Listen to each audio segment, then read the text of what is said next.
Hello everyone, स्वागत है आपका बी नेशन ट्रिपल वन के एक नए एपिसोड में, जो आपके लिए लेकर आते हैं इंडियन डिफेंस की प्रमुख अपडेट्स को सबसे पहले। तो चैनल को सब्सक्राइब करना मत भूलिएगा। आज के अपने अपडेट की हम शुरुआत करने वाले हैं Defence Research and Development Organisation से आई एक बड़ी अपडेट से।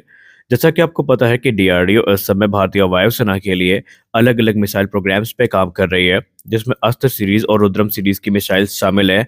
लेकिन इसी बीच एक बड़ी रिपोर्ट आई है डीआरडीओ से, जहां पर डीआरडीओ ने स्पष्ट कर दिया है कि जो रुद्रम 2 मिसाइल के टेस्ट हैं, ये अनवरत सुखोई 30 के प्लेटफॉर्म से चल रहे हैं। और उन्हें इस चीज़ की उम्मीद है कि ये जो एडवांस मिसाइल सिस्टम है 2026 तक प्रोडक्शन क्लियरेंस को प्राप्त कर लेगा। जी हाँ, उन्होंने एक जो टाइट टाइमलाइन है यहाँ पर रखी है और इस पर वो अडिग बने हुए हैं। रुद्रम 2 की बात करें तो ये एक solid triple air launch missile है, जो कि मुख्यतः precise air to surface role के लिए बनाई गई है। ये अलग अलग प्रकार के जो एनिमी एसेट्स हैं उनको न्यूट्रलाइज करने में सक्षम है, जिसमें military infrastructure, radar installation, surface to air missile systems, communication hub शामिल है। इन सब को ये तबाह कर सकती है। डीआरडीओ ने यहाँ पर स्पष्ट कर दिया है कि उनका जो एम्बिशियस रोड मैप है उसमें 2026 तक जो प्रोडक्शन क्लियरेंस है वो प्राप्त करना है, और इसके लिए जो एडिशनल डेवलपमेंटल ट्रायल्स हैं ये भी यहाँ पर शामिल होंगे, जो कि 2026 तक पूरे कर लिए जाएंगे। लेकिन अगर आपको ये लगता है कि डीआरडीओ ये सारा काम हड़बड़ी में कर रही है, तो ऐसा बिल्कुल भी नहीं है। डीआरडीओ यहाँ पर ऑलरेडी टेस्ट को आयोजित कर रही है और उनसे प्राप्त जो डेटा है उनके आधार पर ये देखा जा रहा है कि कैसे इसकी एक्यूरेसी को रिफाइन किया जा सकता है, कैसे इसकी रिलायबिलिटी को बढ़ाया जा सकता है। और अभी तक जो रिपोर्ट्स आई हैं वो सकारात्मक और संतोषजनक ही आई हैं। और इसमें भारतीय वायुसेना के साथ एक प्रॉपर कोलैबोरेशन हमें देखने को मिल रहा है, जहाँ पर इंडियन एयरफोर्स खुद यहाँ पर जो प्रोग्राम है उसको आगे बढ़ाने में मदद कर रही है। एक बार जैसे ही रुद्रम 2 मिसाइल भारतीय वायुसेना में इंडक्ट कर ली जाएगी, तो ये भारतीय वायुसेना की प्रिसीजन स्ट्राइक कैपेबिलिटी को काफ़ी ज़्यादा इन्हांस करेगी, और जो हाई वैल्यू टारगेट हैं एनिमी टेरिटरी के अंदर, उन्हें मिनिमल रिस्क के साथ हम न्यूट्रलाइज कर पाएंगे एक बार जैसे ये मिसाइल लॉन्च होती है, तो क्योंकि ये एक हाइपरसोनिक मिसाइल होने हमारे अगली बड़ी बड़ी भारतीय वायुसेना के फ्यूचर रोड मैप को लेकर आ रही है। एक बात तो हम सब जानते हैं कि आत्मनिर्भरता ही वो रास्ता है जिसके अंतर्गत हम अपनी ताकत को बढ़ा सकते हैं, और इसका कोई दूसरा सब्स्टिट्यूट नहीं है। और ये चीज़ अब भारतीय वायुसेना को शायद समझ में आ चुकी है। और इसी बीच भारतीय वायुसेना का एक फ्यूचर रोड मैप सामने आया है, जहां पर अगले 15 से 20 वर्षों में भारतीय वायुसेना इस उद्देश्य के साथ आगे बढ़ेगी कि उनके इन्वेंट्री में जो हथियार होंगे वो 100% इंडिजिनस होंगे। इसमें air to air missiles, air to surface missiles भी होने वाली हैं। इसके अलावा जो गाइडेंस बॉम्ब है ये भी इस्तेमाल किए जाएंगे। और यहाँ पर चाहे इम्पोर्टेड फाइटर एयरक्राफ्ट हो या फिर इंडिजिनस फाइटर जेट हो, इन दोनों में इनका इस्तेमाल किया जाना सुनिश्चित किया जाएगा। इस उद्देश्य के पीछे की एकमात्र वजह है डिफेंस सेक्टर में खुद को आत्मनिर्भर बनाना और जो फॉरेन डिपेंडेंसी है उसको कम करना। लेकिन इसके लिए भारतीय वायुसेना ने स्पष्ट किया है कि उन्हें प्राइवेट सेक्टर कंपनियों का भी पूर्ण सहयोग चाहिए होगा। अकेले भारतीय वायुसेना यहाँ पर इस कार्य को पूर्ण नहीं कर पाएगी। अगर हम इंडियन एयरफोर्स के ऑफिशियल की बात माने तो उन्होंने मीडिया से बात करते हुए कहा कि जो प्रोग्रेस है ये धीरे धीरे आगे बढ़ रहा है, और इस डायरेक्शन में बहुत सारे जो कदम है वो उठाए भी गए हैं।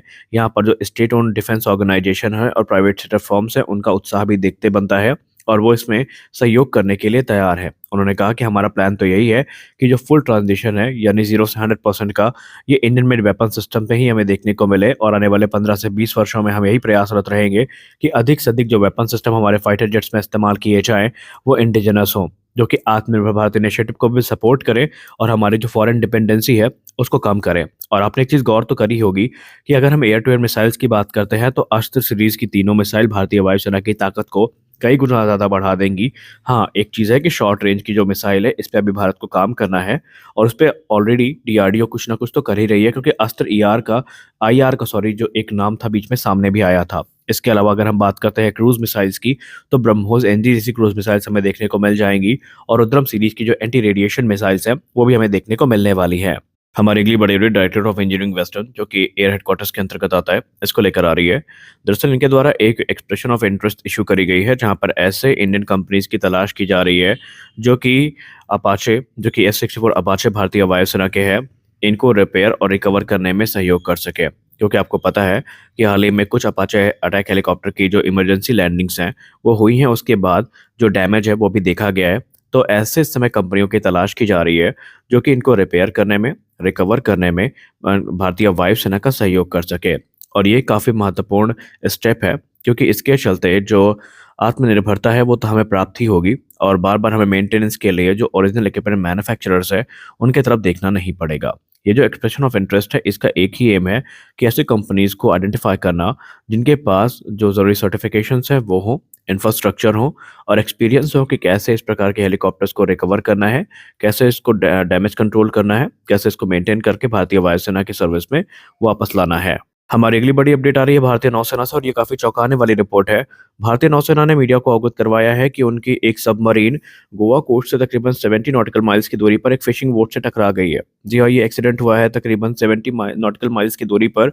हालांकि इस इंसिडेंट को लेकर अभी तक जो जानकारी सामने आई है उसमें ये पता चला है कि जो फिशिंग बोट थी इसमें तकरीबन 13 जो मेंबर्स थे वो सवार थे। इनमें से 11 को रेस्क्यू कर लिया गया है और बाकी 2 की जो तलाश है वो की जा रही है। अभी तक जो जानकारी सामने आई है उसमें ये बताया जा रहा है कि जो फिशिंग वेसल है ये बेसिकली एक सबमरीन से टकराई है और भारतीय नौसेना ने इसके लिए तकरीबन जो 6 शिप्स है और अननोन नंबर्स में जो सर्वेलेंस एयरक्राफ्ट है रेस्क्यू मिशन में उनको डिप्लॉय कर दिया है। अभी तक जो भारतीय नौसेना के स्पोक्स पर्सन ने बताया उस हिसाब से एक हाई लेवल इन्वेस्टिगेशन की यहाँ पर जो बातचीत है वो चल रही है, या यूँ कह रहे हैं हाई हाई जो एक लेवल का इन्वेस्टिगेशन है वो लॉन्च कर दिया गया है जहाँ पर मामले की गहनता से पड़ताल करी जाएगी। और इस प्रकार के जो हादसे हैं ये निस्संदेह भारतीय नौसेना को बहुत ज़्यादा नुकसान पहुंचा रहे हैं। हमारी अगली बड़ी अपडेट भारतीय वायुसेना को लेकर आ रही है। दोस्तों, भारतीय वायुसेना की तरफ से एक रिपोर्ट में बताया गया है कि भारतीय वायुसेना फिलहाल अपने मिराज 2000 फाइटर एयरक्राफ्ट की जो स्ट्राइक कैपेबिलिटी है उसको इनहेंस करने के लिए एक महत्वपूर्ण कदम उठा रहे हैं, जहां पर भारतीय वायुसेना अपने मिराज 2000 फाइटर जेट को जो स्कैल्प ईजी एक लॉन्ग रेंज की क्रूज मिसाइल है और एएसएम हैमर जो है इससे इक्विप करने पर काम कर रहे हैं। सबसे खास चीज़ तो यहाँ पर ये है कि इसके पहले भी इस प्रकार के जो मॉडर्नाइजेशन एफर्ट है वो हमें देखने को मिले थे, लेकिन उस समय कंपैटिबिलिटी को लेकर के जो सवाल है वो लगातार उठाए गए थे। इसके पीछे का उद्देश्य ये है कि भारतीय वायुसेना समझ चुकी है कि अभी 1 दशक तक मिराज 2000 भारतीय वायुसेना की सर्विस में बने रहेंगे, इनको रिटायर नहीं किया जा सकता। और जैसे हालात बन रहे हैं इस समय सीमा में, उसको देखते हुए इनकी स्ट्राइक कैपेबिलिटी को जितना ज़्यादा बढ़ाया जा सके इंडियन एयरफोर्स के लिए ये उतना ही हितकर होने वाला है। और जब तेजस मार्क 2 हमारे पास उचित संख्या में आ जाएंगे तो इन एयरक्राफ्ट्स को रिटायर करने की जो कह सकते हैं काम है उसको शुरू कर दिया जाएगा। अब मिराज 2000 की जहाँ तक बात रही तो ये काफ़ी रिलायबल प्लेटफॉर्म है जिसका इस्तेमाल भारतीय वायुसेना ने अलग अलग मिशन में किया है और अभी तक इन्हें इजरायली स्पाइस 2000 बॉम्ब किट के साथ इक्विप किया गया था। लेकिन स्कैल्प ईजी और हैमर के आ जाने के बाद इनकी कैपेबिलिटी और भी ज़्यादा इन्हेंस हो जाएगी, क्योंकि ये एडवांस और प्रूवन प्लेटफॉर्म है जो कि इस प्रकार के हथियारों को कैरी करने के लिए ही बनाए गए हैं। जहाँ तक बात रही मिराज 2000 की, तो इसमें स्कैल्प ईजी का जो इंटीग्रेशन है वो थोड़ा कॉम्प्लेक्स होगा, क्योंकि इसमें बहुत सारे जो मेजर मॉडिफिकेशंस हैं वो करने पड़ सकते हैं। लेकिन अगर हम बात करें हैमर की तो इस पे हमें बहुत ज़्यादा जो कॉम्प्लेक्सिटीज़ है इनका सामना नहीं करना पड़ेगा। और भारतीय वायुसेना इसके अलावा मिराज 2000 को एक जनरल अपग्रेड भी देने के बारे में विचार कर रही है ताकि इन्हें तकरीबन 1 दशक तक रिलेटेबल बना के रखा जा सके। उद्देश्य एकदम स्पष्ट है कि भारतीय वायुसेना ये चाहती है कि जब तक हमारे पास उचित संख्या में एडवांस फाइटर्स नहीं आ जाते तब तक हम मौजूदा फ्लीट को ही मेंटेन करके चलें और इन्हें हर विषम परिस्थिति के लिए तैयार रख सकें। तो आज के इस वीडियो में बस इतना ही। आशा करते हैं ये वीडियो आपको अच्छी लगी होगी। वीडियो अच्छी लगी वीडियो को लाइक करिए, नए चैनल को सब्सक्राइब करिए। मिलते हैं अगले वीडियो में, तब तक के लिए जय हिंद।